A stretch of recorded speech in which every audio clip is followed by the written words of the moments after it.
So it seems like a vegetarian diet is growing more and more popular. Not to mention our next guest says it's a healthy lifestyle. Joining us in the kitchen is nutritionist Rachel Meltzer-Warren. Rachel is the author of the Smart Girl's Guide to Going Vegetarian, Tips for New Teen Vegetarians and Their Parents.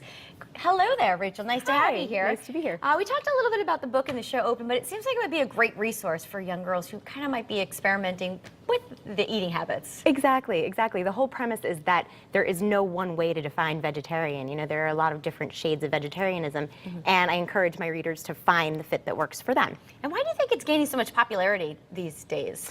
Well, I think that vegetarianism is in the media a lot more. I think with movies like Food Inc. and Forks Over Knives, kids today just know so much more about food than previous generations. Sure. Also, it's hot with celebrities. Did you hear that Beyonce and Jay-Z just announced that they are going vegan for 22 days, and that vegan means no animal products whatsoever. So compare that to a vegetarian, vegan versus vegetarian. So most vegetarians are lacto-ovo vegetarians, which means that they eat dairy and eggs as well. And talk to me about some of the health benefits of having just a vegetarian diet. Well, being a vegetarian, you know, it's all about what you choose. So you can be a very unhealthy vegetarian. Yeah, you can eat French fries, right? Exactly, which I say in the book is what I did for many years before I realized, oh wait, just because I'm not eating meat doesn't necessarily mean that I'm healthy.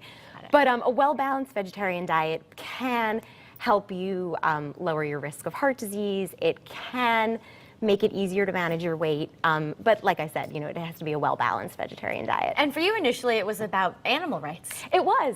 Yeah, I was never a big meat eater. And when I was 12 years old, my parents decided to buy leather couches, and That did it. That did it. I was really annoyed about them and said, well, then that's it. No more meat for me. All right, well, let's get cooking, and then we'll talk a little bit about some tips for vegetarians. Great. So first thing, we're making crispy chickpea munchies, which is a great snack for vegetarians and meat eaters alike. Sure. The first thing is garbanzo beans, which also go by the name of chickpeas. They're the same thing? They're the same thing. It. Yeah, same thing, two different names. So first you just drain them in a colander. Give them a rinse in the sink because that will help you get rid of about 30% of the sodium that's in that can. That's great. So that's just, you know, a quick, easy tip you can use.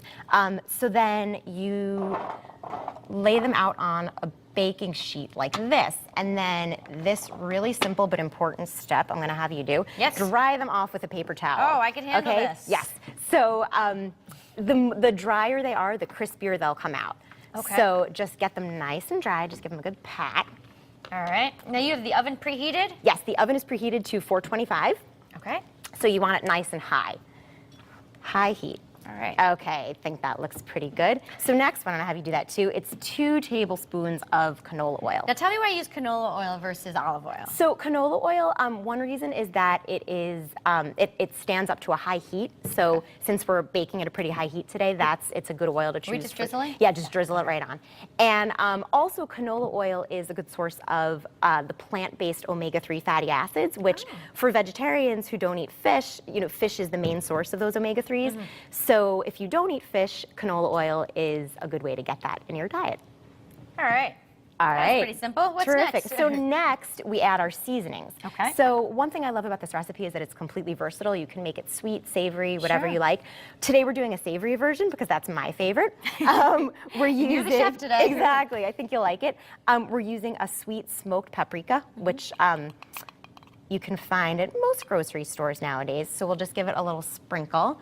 You know, and no real amount on that. Just season it to taste. Okay. A pinch of salt. All right, and then why don't you do this? Just give it a good. Just toss it around. Just toss it around. Okay. There you go. I really Try did not toss to it lose there. too many. That's great. This is pretty easy, and this is a great after-school snack. I mean, exactly. if you're getting ready to wear a wedding dress. Yeah, you know, it's healthy. One thing I like about this is that it is a good source of protein and fiber, and that combination is perfect for a snack because it's really super filling and will help keep you going until your next meal. So anything that combines those two nutrients is a really smart snack. Great. So that's really it. So now we're just going to put it in the oven. Fantastic. So I will do that. And bake it for 30 minutes about. What I would do is check it about every 5 minutes or so and give it like a little toss around just to make sure that it's cooking evenly. And then after about 25, 30 minutes, don't forget your oven mitt because it's hot. Good thought. And you they're all set. Voila. Here And you they're go. crunchy, huh? They're crunchy, exactly. So they're really, Try one, right? yeah, go ahead. Oh, they are good. Great snack. Yeah, good, right? So, and again, you know, they're great for a snack not only because of the nutrition profile, but they're also super portable, you know, so you can Put them right in a Ziploc. put them in a Ziploc, throw them in your brown bag lunch, eat them on the way to soccer practice. I love it. You got a Rachel, snack. thank you so much for being here. We'll dig into these at the end of All the right, show a little definitely. bit more. And coming up next, we recently spoke with the wealthy investor, Tyrone Jackson, about the 5 things parents should do to teach their children about finances. But first, take a look at this.